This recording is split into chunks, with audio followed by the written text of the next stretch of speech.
Welcome to the Caribbean Cricket Podcast, your one-stop shop for all things West Indies cricket. By the fans, for the fans.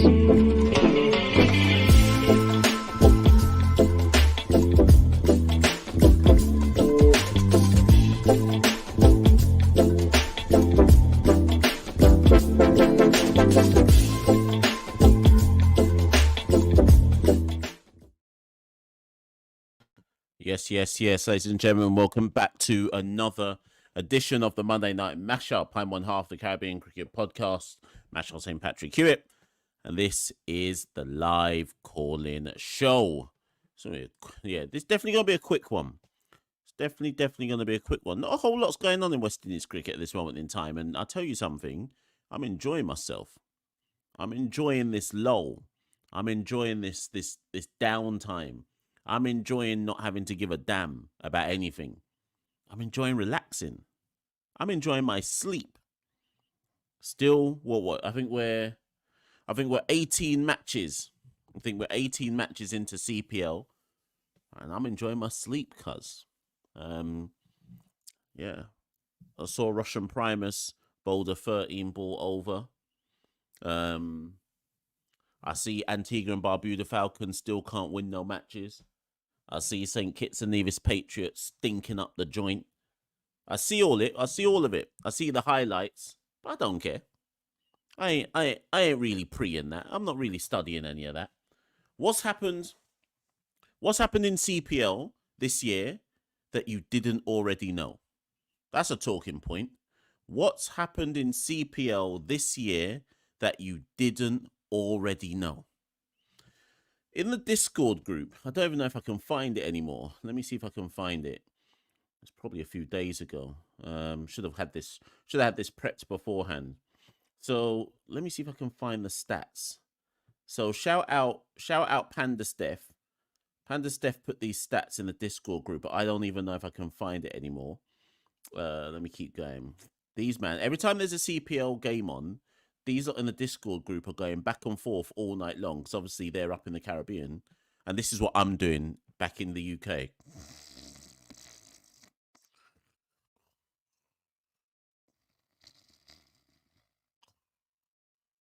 That's all I'm doing, you know. That's all I'm doing.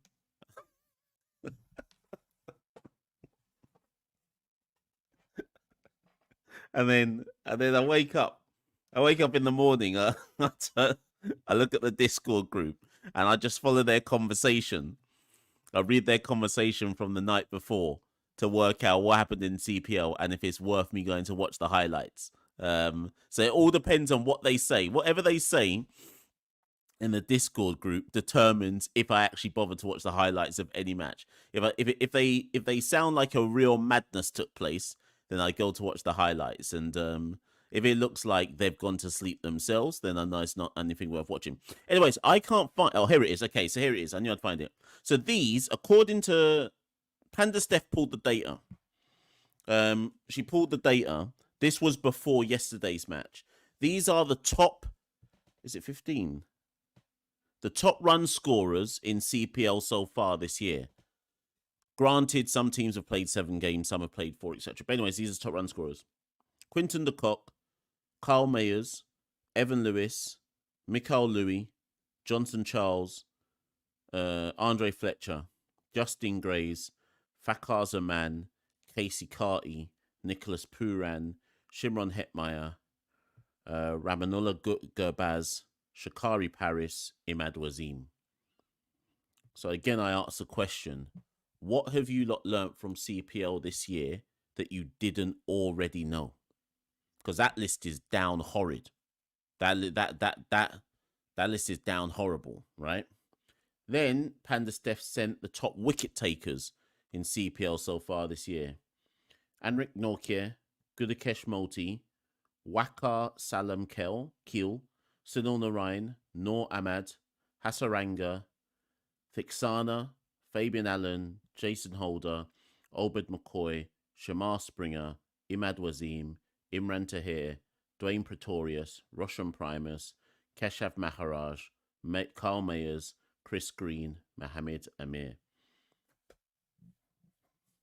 What have you lot learned from CPL this year after 17 games or however many games have been played? What have you lot learned that you didn't already know? Santoki hasn't watched one match. I don't even think he's watched many highlights. I've watched about, I don't know, maybe 10 matches of highlights, and I've watched I've watched one match, and that was so down terrible. I said I'm not watching another till maybe it reaches the final four stage.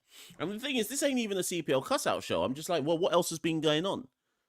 So the West Indies women's team are in Bangladesh. They've arrived for the T20 World Cup. So we'll cover that. I still haven't done my preview video for the T20 World Cup. I'm going to get round to that, but school has restarted. I'm hella busy. That's why some of you see me started. Some of you may have seen me doing videos, and I'm in my 3-piece suit. Life's hella busy out here. Can't even get time to record no videos. Too tough. So we got the T20. Sorry, UAE. It's not in Bangladesh. Sorry, it's in UAE. So we got the T20 World Cup coming up. What else? What else has been going on? What's in my list? I've got a list of things that I plan to record in the forthcoming weeks or so. Let me see. 1 second. I've written a list down. This new phone, this secondhand phone I've got is so slow. They con me. Anyways, hoping to get an interview with Anderson Phillip. He's over here at the moment playing for Lancashire. Need to speak to his agent to see if I can sort that out. Hoping to get Johnny Grave on the show. Obviously he officially leaves in a couple of weeks.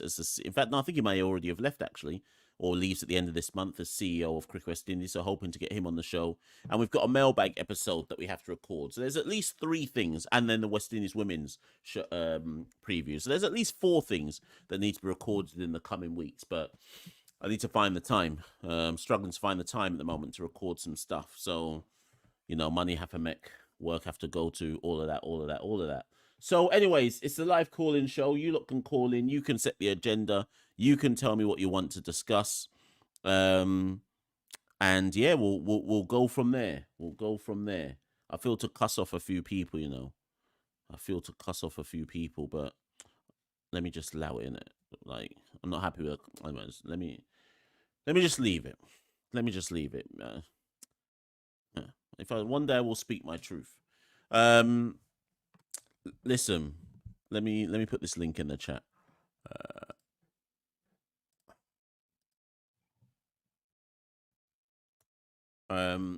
So if Josh is there, Josh, you're not allowed to come on today's show. You're not allowed to come on. Josh isn't allowed on. Right, okay. Yeah, so let's look at some comments. So Jay says, your boy Cornwall's not living up to your words. No, he's not. I think Barbados dropped him, didn't they, for the last game? So, yeah, what's he made? Like a couple of ducks or something? But that's what Rakeem does that. When he comes back into the team, I'm sure he'll hit like a 75 or 100 or something, or like he'll score, he'll do something when he comes back into the team. The bigger question to ask about Rakeem, which I'd love to have answered, is how comes they don't let him bowl? I've always wondered that.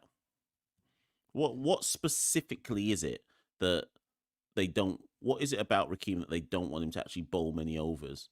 It can't just be as simple as like right hand, left hand combinations and all of that. Do they just not see him as an effective T20 bowler? It always seems a bit odd to me. But whatever.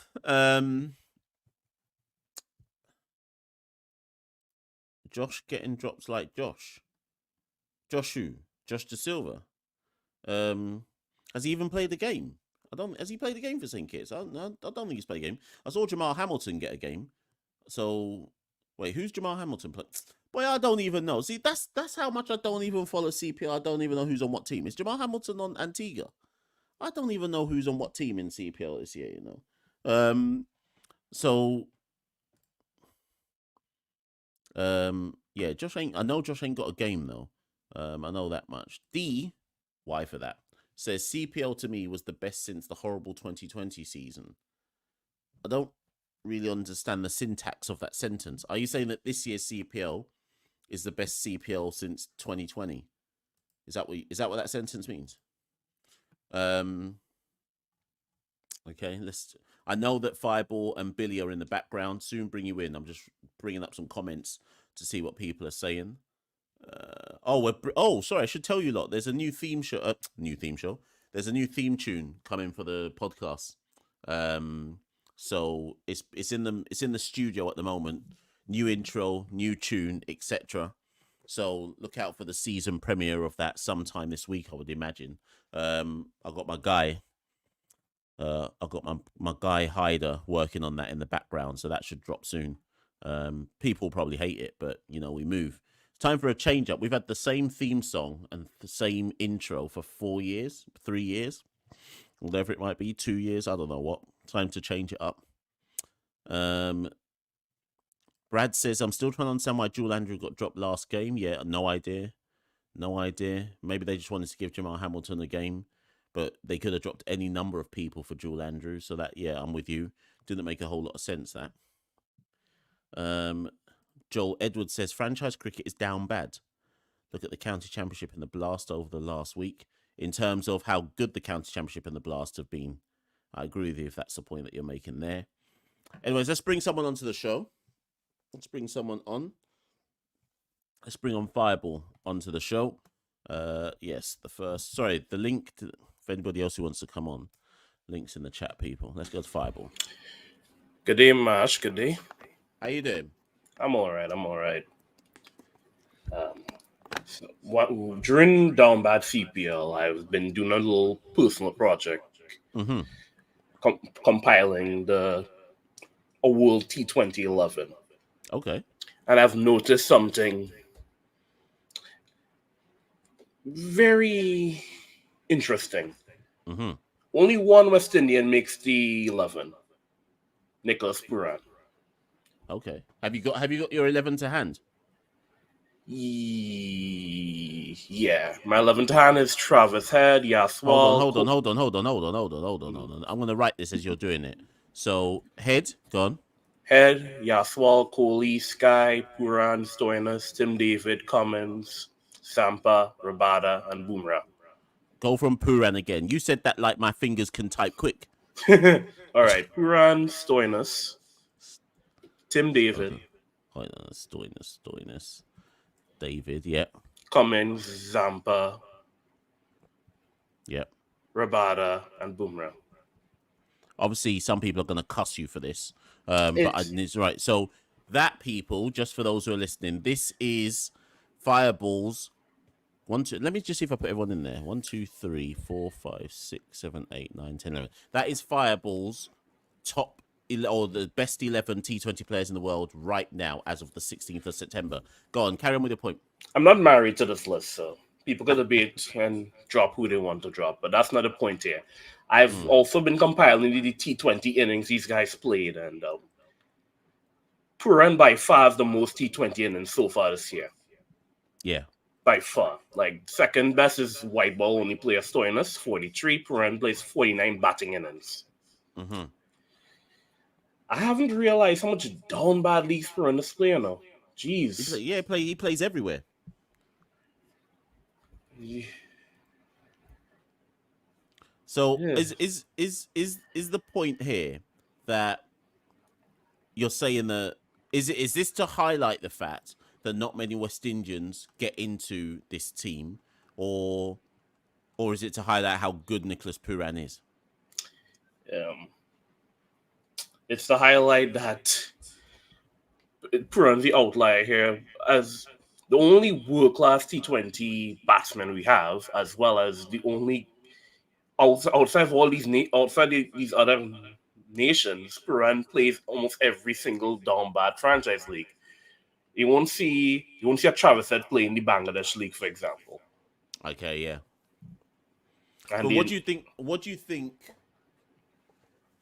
Obviously, you got to get that money, but I would love to know, and obviously those of you who are in the chat at the moment, I would love to know. I don't know what your views are on it, Fireball. What makes a player like Nicholas Porin play so many of these leagues when he doesn't have to? Like Porin could play IPL, where he's obviously one of the top earners in IPL, CPL, because obviously he's playing for Trimbago, and then I don't know, Major League Cricket, South Africa one, whatever. He could only pick 4. He don't need to play all of them. So what do you think makes him want to play all of them? Remember, Puran was lucky to walk, let alone play cricket again. Mm. And Puran, I'm assuming, I don't know him. Puran probably said, "I let me maximize my earnings until my short careers end. My short career is done. Since I couldn't, my doctor, I basically almost wasn't able to walk again, let alone play cricket again." And you know what? I hear that.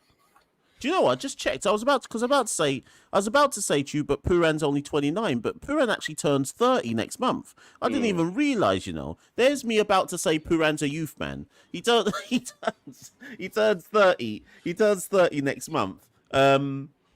So at what point then? Because Puran's not done this the traditional way. The traditional way, granted, the West Indies doesn't have the same economic kind of background, if that's the right word to use, as the Australians, English, and Indians. He's maximizing his income at an age where he doesn't need to yet. If you try and catch my drift here, he could play for West Indies now, get to 33, retire from everything, and say, "Now I'm going to completely maximize my incomes." So I guess my point to you then is, so when does he stop maximizing his income? When he retires, I guess. Yeah, but then that means so Nicholas is 29, turns 30 next month. That means he's got another 10 years of maximizing his income. Yeah. So what about West Indies? I think West Indies should have thought of that when they banned him the first time. So, so West Indies don't come into this conversation then. hopefully he plays first in the ODI World Cup qualifiers, and we had to pray then. Do you know what? Actually, let me. You didn't raise this point, but anybody else who comes into the live today, let me throw this into the mix. Where is the line, Fireball? And I'm putting you on the spot here because you haven't had a chance to think about your answer to this. Where is the line between I am a cricket player and I want to maximize my income as much as I can, bun West Indies, versus cricket agent encouraging them to maximize their income so the cricket agent can also maximize their income?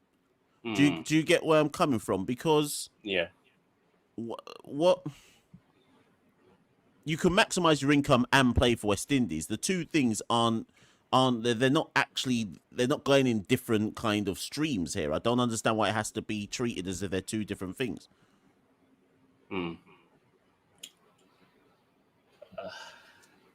don't really have the answer to that. I guess I don't want to say greed.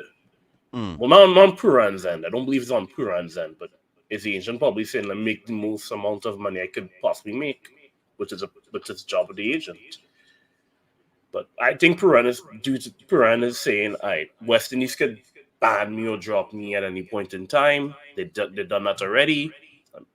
Let me max my earnings, play the T20s, and call it a day." And I'm disappointed, but I can't cuss him for that. No, I can't cuss him. I can't cuss him for it. So yeah, just to clarify for people, none of this is any of us cussing Puran for it. I'm just intrigued to know. Like we never actually, not that he owes it to anybody, but apparently there's an echo. 1 second. That'll be me. But no one ever explained why he stopped playing ODIs. Like, we've just assumed why, but we never actually got an explanation why. Sorry, 1 sec. But we never actually got an explanation why he stopped playing ODIs. Do you think he owes us one? I don't. That's a hard question. I don't know if he owes us the right to play ODIs, but I'll give you an example. Stokes don't play ODIs until World Cup comes. Stokes sit on ODIs. True enough. Yeah. That's a valid argument. But so okay, final question before I move on. Who will be West Indies next? Sorry, let me get this off the screen. Who will be next West Indies next T20 global star on the level with Puran? Sadly, watching CPL, I can't say. I can't honestly say. Like, people say Jewel Andrew, this other youth man, Kofi James, Paris, but I don't know. I don't think these guys would be on that level. They would be lucky to get like an IPL deal if they reach that far. I don't think anyone will really be in level Porin for a good while. Hopefully, I'm wrong. Hopefully, but I see myself in the next decade or so saying, "Boy, I was too hard on Porin, you know." I hear you. Because as you were talking, I was trying to think of a name to throw at you, but I can't give you no name. I can't provide any name right now where I could confidently say that's our next superstar. There's some players with a bit of potential, but it's not like Porin. It's not like Jaden Seals now, where we're like he was gonna be a superstar, or Porin when he was a Ute man. Everyone knew he's gonna be a superstar, but I ain't really got that with anyone right about now. But anyways, listen, Fireball. Let me move on to the next caller. Anyways, Right. you've given us plenty to talk about for the next set of callers. All right, take All care. right, cool. Yeah, no problem. Zachariah says Alec Athanase is going to be the next superstar. What? What? Let me lock off this show, yeah. Like, I'm tired, you know. I mean, we're talking about T20. T20 we're talking about right now. And that's not even anti-Alec, but come on, man. Alec ain't even done anything too tough, and we're calling him the next T20 superstar. RC says, get Nicky P in the test team now. Give the man a 3-year contract or 20 tests. Okay, so I used to, anybody who's like a long-time listener of Caribbean Cricket Podcast, I used to say this so many times, but I'm now of the opinion that we can't have that conversation anymore. I don't believe Nicholas. I used to say that if Kishore Shallow and Miles Bascom let me become head selector or whatever, I would have got Porin in the test team straight away. But I actually don't believe anymore that Porin would even accept the call. I think he'd turn it down and say, no, I'm not really studying test cricket. So whilst I agree with the sentiment, I don't think he actually studying test cricket like that. Jay says Kadima Lane is the next big thing. He's got potential. He's definitely got potential. It was good to see the Royals give him a go opening the batting with Quinton de Kock. Again, I think I've told the story on this channel before, but if I haven't, and if there's anybody listening to the show today who's never heard me tell this, I'll tell it again. Earlier this year, I flew to Northern Ireland to watch the West Indies Academy team play against the Ireland emerging / first team. And was it the 4-day game or was it a 50-over game? I think it was the 4-day game. It's like day 2 or day 3. And anyways, Kadeem made about 40-something, hit a big 6, which got lost. I went looking for it. None of us could find it. There's a few of the CCP community were out there. And anyways, at lunchtime, so Kadeem was sitting there. And I hope Kadeem doesn't mind me telling this story. So Kadeem was sitting there. And I didn't even see him. And I just heard someone say, yo, are you the CCP guy? Turn around, it's Kadima Lane. I said, yeah. So I sat down and we just held a reasoning. So when we were reasoning now, I said to Kadeem, what are you? Like, because obviously I said to him, some people have you down as an all-rounder. But sometimes when I see you play, sometimes you're opening the innings. Then when you're playing short format, they got you down at number 7 or 8 when he was playing for Trimbago, I think. And they're making you bowl. You're not even really batting. And then when you're playing for the academy, you're opening the innings. And I was like, so what are you exactly? And Kadeem's exact words to me were, I am an opening batter. I don't know why people have called me an all-rounder. I've always been an opening batter. I can bowl a bit, but I'm not actually an all-rounder. Batting is my strong suit. And he said, I should be opening the batting. That's what he said to me. And he was cool, very cool guy, very humble. And I said to him, cool. And I think I asked him, I said, have you got a CPL deal this year? He didn't really tell me. He said he can't tell me nothing. But I think I said, have you got a CPL deal? But I always remembered that he said I should be opening the batting. So when I saw that he opened with Quinton for the Royals, I was like, good. Give the youth man. That's what you got to do with the youth men. You got to put them in prominent positions. Give him a chance to show what he can do. And if I think he scored 22 off 9, something like that. Now already that's enough to say that Rakeem can't get back in the team. Like Barbados have already qualified essentially, so give the youth man a run.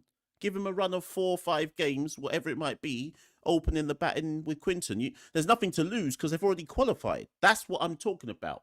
Because Antigua and St. Kitts have stunk up the tournament, all the other teams have no excuse to give all their youth men a chance because they're already through. So put them in prominent positions, try a little thing, do this and that, and see what the youth men can do. But we shall see. I don't even know who's playing next. Let me see my diary. Barbados. Oh, St. Kitts again?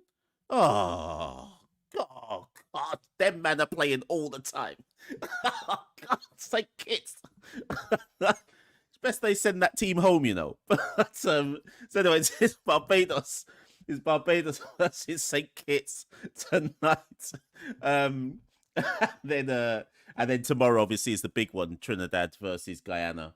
In fact, it's the Trinidad leg from Wednesday. So that's when the tournament starts to hype up. Once they move to Trinidad and you start getting the sold out crowds in Trinidad, that's when you'll start to see a real kind of big hype about CPL, because obviously you'll have all the Trinidad home games and then the Guyanese home games as well. And that's when you'll probably start to see CPL start to really amp up with them. So we shall see. I might start tuning in once it reaches Trinidad and Guyana. Hold on, sorry, I've got it wrong. There isn't cricket tonight. It's tomorrow night, sorry, it's tomorrow night. Barbados versus St. Kitts. Sorry, I got that wrong. I think they're all like flying to the different places, right, on a Monday. So that's why. Anyways, let's move on. Billy's next. Let me bring on Billy. And then it's Ronaldo. Let me just see if anybody else wants to come on the links in the thing. Let me take off Fireball's World T. Nobody cussed Fireball's World T20. I'm surprised they didn't. I thought he'd get a cuss out for that. I can't even take it off the screen. Hold on. Right, here we go. Right, Billy. Hi, Mash. How are you doing? How you doing, Billy? I'm great, and hi to your viewers and listeners as well. Yes, a pleasure. Great. So, it's been a while calling in, but there's a few things to talk about. Let's start with Porin. Mm-hmm. Now, I believe, I don't know, somebody needs to have a talk with him about joining the one-day team. As far as Test cricket is concerned, I don't think he will make it in Test cricket anyway. So I don't think we need to be pushing that parable. But as far as joining the one-day team is concerned, playing towards qualification for the World Cup, be that number 5 batter in the middle order, number 5, number 6, along with somebody like a Hetmeyer and others will provide us with a stronger team. So I would love to see him in the ODI team. Not necessarily the Test team, but the ODI team, I would love to see him there. Yes, right? I don't disagree. I think he's been out of the team now for... When did he stop playing? Was it after the World... Since the qualifiers, I think, if I'm not mistaken. Yeah, so that's like a year ago. 22? 23. Was it 23? I think it was the summer of 23, I think, was the World Cup qualifiers. So he hasn't played ODI cricket for a year. Like, come on, Nicholas, you can come back now. Yeah, and we put so much investment in him. I don't have a problem with players trying to maximize on earnings. My thing is that there can be a balance between representing West Indies and maximize earnings. So if I say, okay, I'm going to play T20 and ODIs and I play all of those along with my leagues, I can work with that. I think that's fair. I can work with that one. Right. Same thing with Hetmeyer. If Hetmeyer says, listen, I'm only interested in T20, ODIs, and I play my leagues and make my money, I'm good with that. Because guess what? You're going to have players who will never make a T20 team or ODI team, and you can just automatically slot them with the test team. So it's horses for courses almost, right? Yeah. Next thing, I was looking at the Sri Lanka team in England. Was it last month or this month? Yeah. And I just realized that our test team is in serious trouble, because when I look at that Sri Lanka team, I don't know if they know it, but they have serious potential. They have serious potential to do well because when I look at it in the previous two games, especially the second game, even though they lost and perhaps lost badly, I think they lost because of a lack of self-confidence rather than their inability to do well. Because look at the Sri Lankan team. You have Karuna right now who's opening. He's an experienced cricketer. Mhm. You have Mendes at 3. Again, another experienced cricketer. Who you have at 4? You have Matches at 4. Yep. Experienced cricketer, probably like 15 centuries under his belt. You have Chandimal at 5. Experienced cricketer, former captain. You have Dhananjay at 6. Again, another very experienced cricketer. And then you have a Mendes who was performing very well at number 7. Mm. Right? You have a bowling, Yeah. Lahiri Kumara. I think that guy is a world-class bowler. I don't know why they don't trust him more. Very fast, swings the ball. They have Asita Fernando, again, a very good bowler. And they have Ratnaeki, who's a young up-and-coming bowler, lefty, offers some variety to the attack. And they have Visho, who is a little bit wild, but can play a role. So I think that they have a very good squad going for them now. Probably Matthews will transition out sooner rather than later, and then Mendes will probably go up to like 4. But it's a strong team. If they play us now, even at home, I think they'll beat us. So let me go here first. Sri Lanka definitely were more competitive than West Indies were. I mean, they won a test for a start. No matter how dunce England were in that final test, Sri Lanka still won a test, right? And that's more competitive than what we did. However, as Errol said in the chat, Sri Lanka have players who average 40. The best player we've got is Craig, who averages 33, and it looks like half the Caribbean don't even want him in the team, right? So is it fair to draw a comparison between Sri Lanka and ourselves when we just don't have the batting to compete?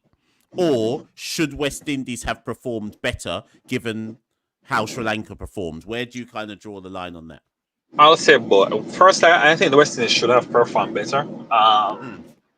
I've always called you, Sean, I've always said to you, Craig Brathwaite, whenever he has a higher strike rate, his returns are usually better. So it's best that you score a quick 45 than spend forever at the crease when you're not trying to draw a test match and only score 50. Right? Remember, in Sri Lanka, Bangladesh, West Indies were supposed to be the worst 3. Yeah. But what we have happening here, Bangladesh went to Pakistan, had a 2-0 series victory. Yes. You and I cannot imagine West Indies pulling off that. Not now, not ever. Never in my lifetime. I will drop dead before we ever beat Pakistan away. Exactly. Sri Lanka went to England, and again I keep saying, even though they did lose, they were competitive at good stages within the game, and I think it's their lack of maybe confidence or plan or whatever it is that really caused them to lose that test series 2-1. I think they could have even compete and draw 1. And I hate this thing the English going around talking about how England was complacent in the last test. No, they were beaten. Don't take credit away from the guys. They were flatly beaten. And look at it again. They actually went there and played baseball because Nisanka's innings, I think his strike rate was like over 100. So guess what happened? They went into a condition that is foreign to them. They adapt their game and come up with a higher strike rate, were more competitive, were able to swing the ball, played four fast bowlers within a condition, and they did well. So, even this, based on everything that you said, what do you think will happen when Bangladesh come to the Caribbean in November and December? You and I feel the same, and you and I both know that you and I are nervous. Tell me I'm lying. You're not lying. But that's why I'm asking you. Do you think? Okay, you may change your mind between now and the Test series, but if you had to put money on it right now, will we win that Test series, draw that Test series, or lose the Test series to Bangladesh? Where are the games going to be? First one is, I want to say it's Antigua. I think the first one's in Antigua. The second one's definitely at Sabina. I know that much. Let me just look. I've got it written down. The first test.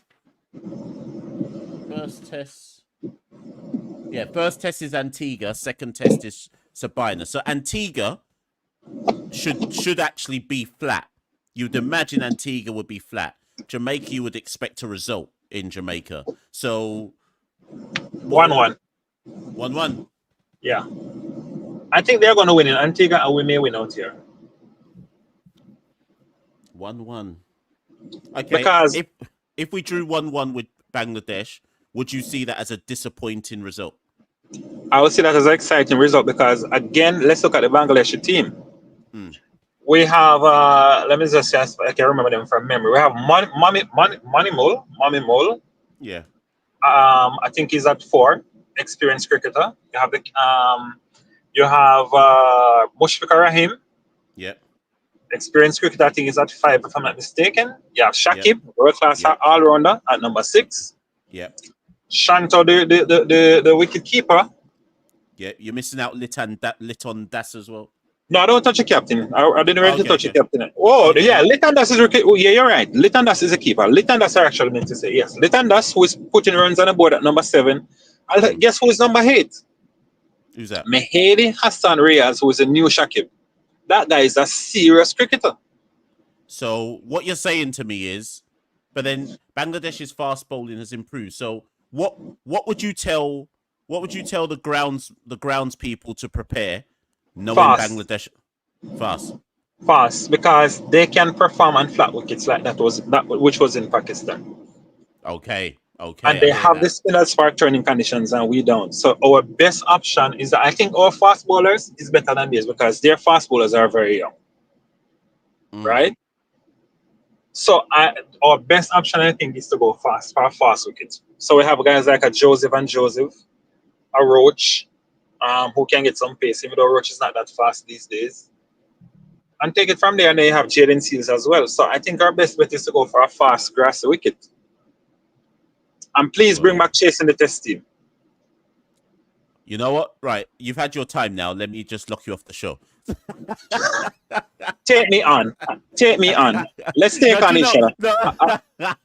Do you know what though? I'm glad you've brought that up. I am gonna move to the next caller, but that's a good point. Carry it on in the chat because I'm gonna see what people say about that. Because I'm gonna put that live in there.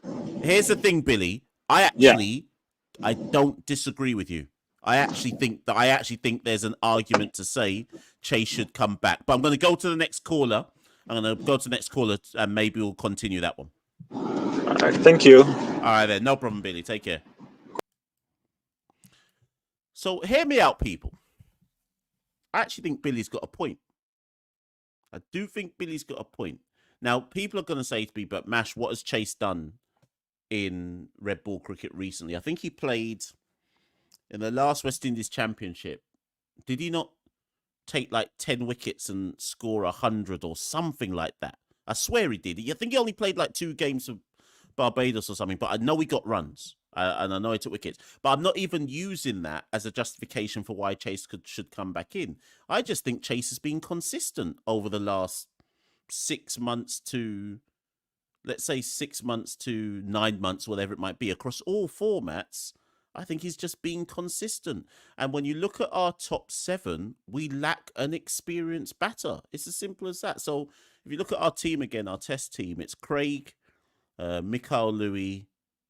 Who's number 3 again? Oh, Casey Carty, Alec Athanase, Kavem Hodge, Jason Holder, Josh De Silva. So that's our top 7, right? Our most experienced batters are at number 1 and then number 6 and 7. That's a big middle. You're leaving with no experience, you know. And with respect to Machel Louis and Casey Carty and Alec Athanase and Kavem Hodge, obviously Kavem's put up 100 and a couple 50s. I think Alec's got a couple 50s. But no one's consistent. And I'm not saying Chase would come in and be consistent, but you kind of look at our top order and say, surely we need one guy who's been there and done it before. Like, who just at least has been in the sticky moments and has played on all surfaces. And I'm not saying Roston would score runs. I'm just saying that someone experienced needs to be around. And if they brought back Roston, I wouldn't be unhappy with it. I wouldn't be cussing and saying how's he made his way back into the team and so on and so forth, because I think there's an argument for it. Also, Roston obviously adds a bowling dimension as well to hold up an end, take some wickets, so on and so forth. So I wouldn't be angry with it, I guess. Anyways, let me just see some comments I may or may not have missed. You lot can argue with Billy in the comments. So I don't know if he's still there, but argue with him if he comes into them. So Robin Adrian says, "What's the point of the regional tournament? What did Kevin Sinclair do wrong?" So I presume you're saying that Chase shouldn't come back and take Sinclair's spot. Okay, I hear that. Sinclair's in CPL, isn't he? So he must have recovered from a Mark Wood bruck in his hand or bruck in his forearm or whatever he did to him. So yeah, I guess it's Sinclair's spot. I guess, yeah. Who else is saying? Ramas says, "I agree with Billy. Sri Lanka has over 180 first-class centuries compared to West Indies, who has 50-odd first-class centuries, of which Craig scored 34. Boy. Zachariah says, "Mash question, would experience matter for players like Porin, Hetty and King, who has experience in other formats? Not a knock on you, I'm curious as to your answer. Is this to get into the test team?" So I think where West Indies cricket is concerned, beggars can't be choosers. And now we're at a point where any international cricket is cricket at this stage. From maybe not T20 to test, but certainly ODI to test. Certainly, if a man someone like Brandon King, he will never come back to Jamaica and play enough first-class cricket for the Scorpions to ever have that kind of recency bias of, oh, but Brandon scored 2 back-to-back centuries for the Scorpions. He'll just never be around enough for that. But Brandon will score runs in ODI cricket, and he's got enough of a first-class pedigree in the past to suggest that it might not be a problem for him to adapt. I always say this, though. How has Brandon King got to 30 years old and never touched a test cap? And Bear Ruxman have played test cricket for West Indies. It don't make no sense. How's he got to 30? 30, you know. 30. Look, since when people in Jamaica have been talking about Brandon King and he can't touch a 1 test match. Not even a 1 test match by the age of 30. Anyways, these are the type of things in West Indies cricket that don't make sense. Speaking of Jamaicans, Carlton Bohr Jr. has just got a gig at which territory? Is it Windwards? I think he's assistant coach at Windward Islands. I swear I saw that he's got he's something in the Windward. Anyone who knows in the comments, let me know. Here's a joke though. I went to school with Carlton Bohr Jr. That tells you how old I am. I went to school with Carlton Bohr Jr. Walmers Boys School, Hero Circle. Carlton Bohr back then. Who was the other guy who was at our school? Was it Donovan Pagan? I swear Donovan was at Walmers as well. I swear it was Donovan. Was it Donovan? I went to school with Carlton Bohr Jr. I'll stop the story there because if I touch Jamaica again,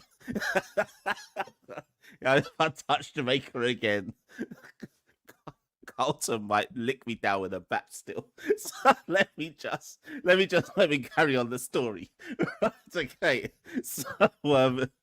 So yeah, Carlton, if you're listening to this, remember me. Went Walmers. Anyway, it's Bibby Gardner went Walmers as well. Actually, that's another story, another day. Anyways, let me bring on Ronaldo. Yes, Ronaldo, how you doing? Mash, you're there giving jokes, man. Listen, I've got stories for days, you know. Mash, your jokes save your cuss out, man. Your jokes. Oh boy, but Mash, I want to talk about 3 points. But let me start with your cuss out. I'm watching back some of the videos, and you actually said that our ODI team is the worst team, right? Yeah. And I look at this test lineup, I'm like, if we assemble our best ODI team, our best T20 team, and our best test team, our ODI team, is it really the worst team? Because even when we went to the World Cup qualifiers, even the other day we went to Australia, we got licked down. I mean, it was Teddy Bishop and these guys getting licked. it's been so long since I've seen we're at full strength in ODI and we get licked down. So I don't know. Okay, so the reason why I always say our ODI team is worse is because their results are worse. Yeah, If I it agree with that. was, if it was, if you're looking at it in terms of pound for pound, talent for talent, there's an argument to say that if you put our ODI team against our test side in a 4-day match, our ODI team might beat them, to be honest. So Yeah. I hear your argument. But when it comes to international cricket, because our ODI team has no identity whatsoever. It's not like T20. T20 we at least have some kind of identity and some kind of vibes, and we know what we're trying to do. The test team know they're limited and try their best within their limited ability to compete. The ODI team don't know if they're coming or if they're going. We've either got a team that tries to lick sixes, or in fact, the ODI team is basically, can Shea Hope hit a century and keep us in the game? That's essentially, and it doesn't make sense because when you look at the talent of the players, it doesn't make sense how they can't rotate the strike and build an innings. But this has been going on now with the ODI team for about, it must be coming up close to 9-10 years of them doing the same thing over and over again. And I think once the World Cup qualifiers happened, where we couldn't get out of the group with Netherlands, Scotland, Zimbabwe, who else was there? Sri Lanka. Who else beat us? No, the Netherlands and Scotland beat us. Yeah. So I think that was the point at which we had to accept that, like, we're no good. Like, now, don't get me wrong. Sammy's obviously the coach, and maybe like the T20 team, maybe once he's had time to work with this set of players, they'll get better. But I just think if we're talking about pound for pound results, the ODI team has to be seen as worse than the test team. Yeah, that's fair enough. If it's comparing the results, I agree. The ODI team has been dreadful. But Mash, speaking of ODI, we have Sri Lanka coming like 1 month from now. We're going to be playing an ODI series against Sri Lanka. And I hear Billy talking about Nicholas Porin, Fireball talking about Nicholas Porin. Mash, do you see Porin being able to play that Sri Lanka? There's no down bad T20 league in October. So that's a good point. Why can't Porin play in that Sri Lanka series and have us at least try to win that ODI series? And I would want you to also tell us, the viewers, what would be your squad? Because there's no ODI. These guys, when was the last time they played ODI cricket? So what's the basis of selecting this squad? Boy, your guess. Hold on. Let me just tell you. Let me look up once. Let me just find something first before I answer that. So, your guess. Did we play ODIs in Australia? Yeah, yes, but we did. And Yannick Carey and his down back. God. Hold on. Let me go look at that got squad. ball down for 86, man. Let me go look at. Hold on. Oh my God! Right. Okay. Let me look at the last one before that. Okay. Here we go. Right. So, the ODI squad that played against England, which was in December. So we went to Australia in February, but before that, England came and we lost 2-1. That squad was Shea Hope, Alzari Joseph, Alec Athanase, Yannick Carrier, Casey Carty, Roston Chase, Matthew Ford, Shimron Hetmeyer, Brandon King, Gudakesh, Kjorn Otley. What was Otley doing in that team? He sat on the bench. He didn't play again. I forgot Otley even made it, you know. Otley played in Australia. Do you know what? I forgot about Kjorn Otley, you know. That's how long we haven't played ODIs that I forgot Kjorn Otley got a call up. Sherfane Rutherford, Romario Shepherd, O'Shane Thomas. Right. So here's my answer to your question. There is no rationale to justify any pick for the ODI team going to Sri Lanka because we've got no cricket to base it on. So Sammy is going to essentially have to base that pick on vibes. So, so for example, Okay. so for example, I'm telling you that I expect Shamar Joseph to be in that ODI squad, not because Shamar Joseph has done anything, but just because Good energy. Yeah. you might as well, I right? get it, yeah. I'm expecting Jaden Seals to be in that ODI squad Yeah. because you might as well. Yes, There's yeah. no cricket. There's no cricket that we can justify any of this on. I'm almost expecting Machel Louis to be in it because you might as well. So I can't give you any rationale for any pick they can make for this ODI squad because there's no cricket to base it on. So you have to look at the test team. You have to look at a couple man from T20, and then you also just have to be pragmatic and say, let's go take a look at this particular cricketer. So, for example, Ronaldo, if they said, you know what, let's carry Kadima Lane, I wouldn't be mad with it. Yeah. I wouldn't be mad with that. Even if they said, let's carry Jewel Andrew, I wouldn't be mad. I wouldn't be mad because you might as well start having a look at certain kind of man. Because the other thing we don't know, Ronaldo, is we don't know who's going to opt out from going. So that poses a problem in and of itself. But you said that there was no down bad cricket at the time. But when is that T10? Yeah, It would be what? During the Super 50. isn't that Abu Dhabi T10 thing happening or something? Isn't that usually around that time? Yeah, well, I think it's during the Super 50 time.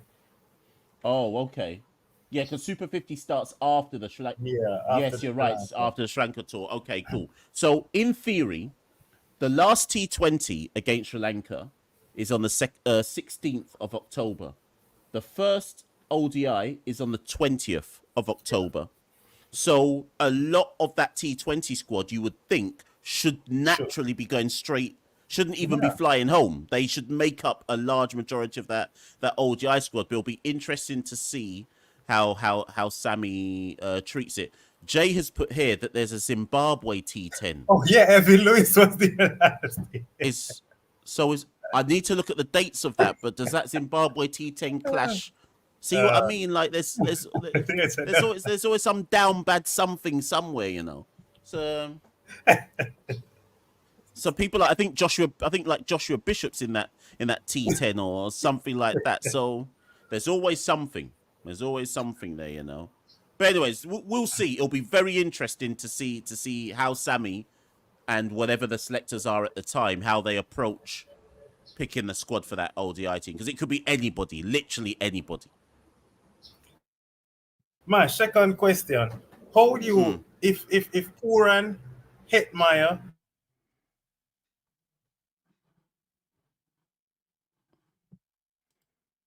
say 50 over versus Sri Lanka, set up that team because Shea Hope is there, Rutherford, Hetty, and Porin. How do you fit them at?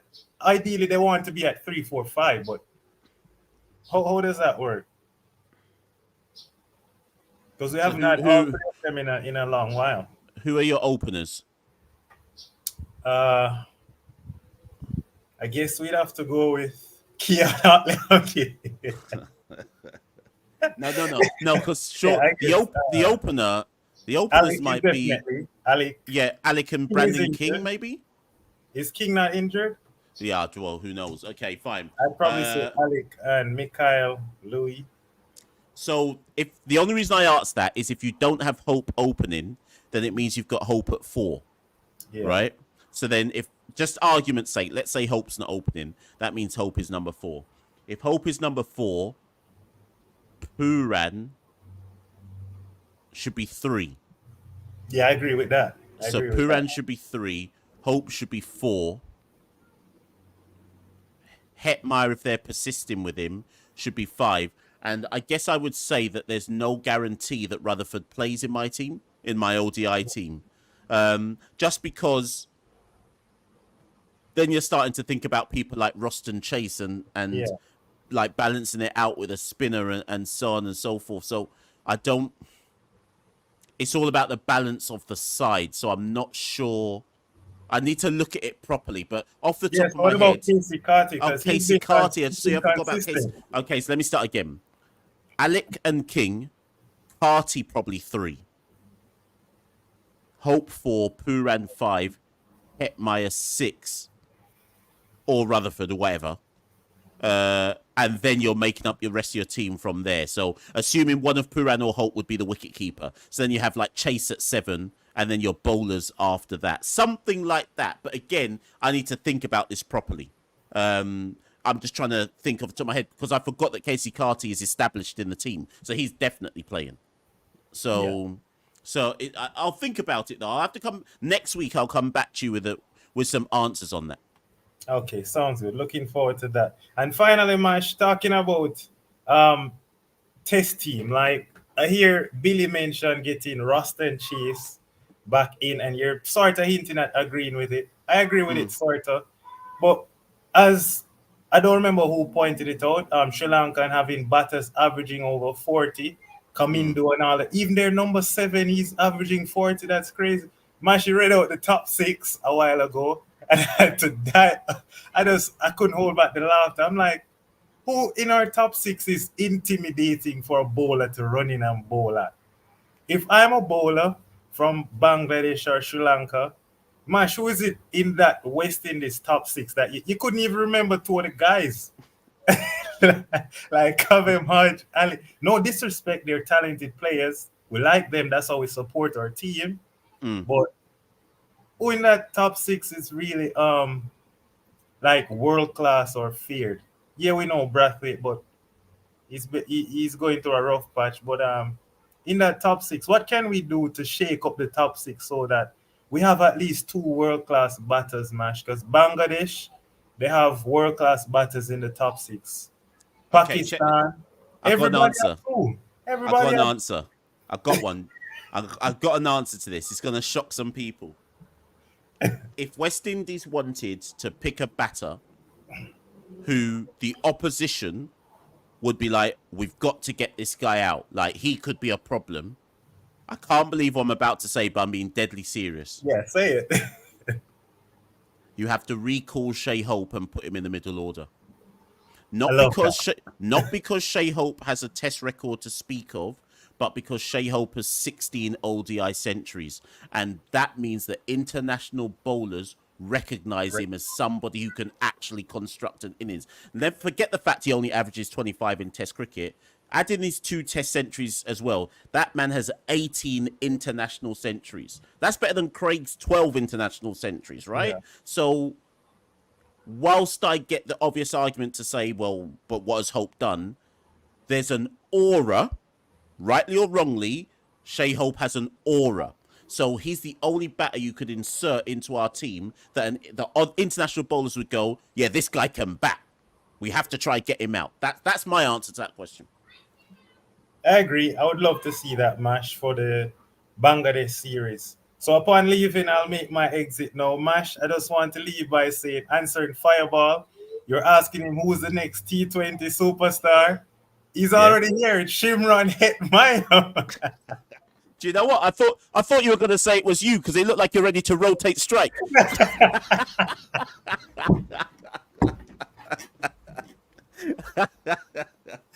Listen, Ronaldo, thanks for coming on, man.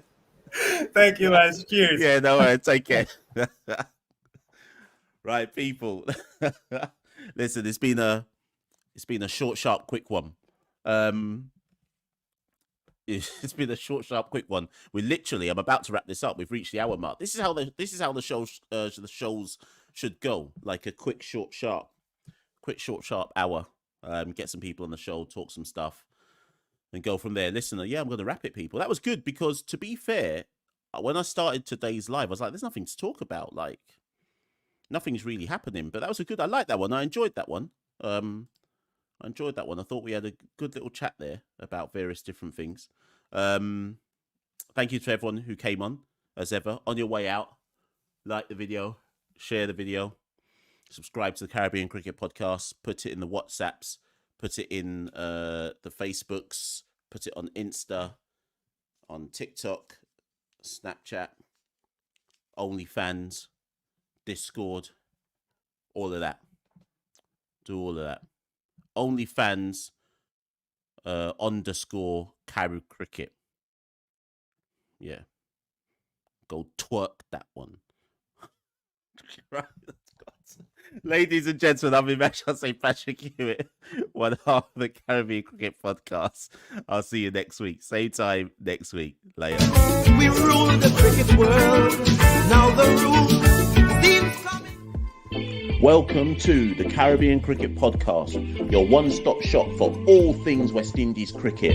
By the fans, for the fans. We rule the cricket world. Now the rules seem coming. Welcome to the Caribbean Cricket Podcast, your one-stop shop for all things West Indies cricket.